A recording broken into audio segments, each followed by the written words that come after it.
mwana wa Mungu. 2025 inaisha na tumebaki na siku moja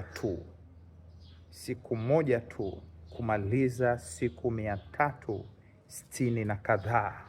Haijalishi umepita kwenye mambo gani 2025, haijalishi umepitia nini 2025, haijalishi ni fedheha gani umepitia, haijalishi ni majaribu gani umepitia. 2025 ulikuwa ni mwaka wa baraka kwa watu wengi, lakini tunaye Mungu wa dakika 99. Kabla ya mwaka huu kuisha, kuna jambo kubwa Bwana anakwenda kukujibu. Yale maombi yako ya mwaka mzima, yale maombi yako ya kufunga na kuomba yanajibiwa dakika ya 99. 2026 hautakuwa mwaka kama ulivyokuwa 25.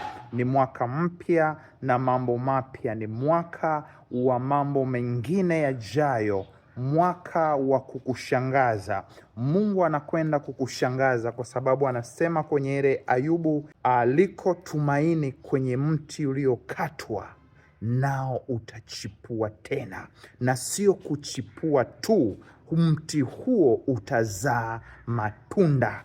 Mti huo ni wewe. Haijalishi walikukata, Bwana anasema utachipua tena. Liko tumaini 2026, utachipua na utazaa. Na Yesu anasema mimi ndiye mzabibu. Maana yake Yesu Kristo ndiyo huo mti ambao unachipua tena.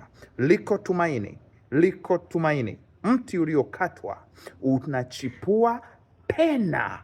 Bible inasema sauti ivumayo kutoka mjini, sauti pigayo kelele, sauti ya ukombozi itasikika kwa ajili ya kuleta majibu. Iko sauti inavuma mjini, iko sauti itavuma kutoka mjini. Kiko kimbunga kinaleta majibu yako. Bwana ni Mungu wa yasiyowezekana. Ninampenda sana Yesu kwa sababu yeye ni Mungu wa yasiyowezekana. Bwana akuonekanie, Bwana akutendee. Shalom.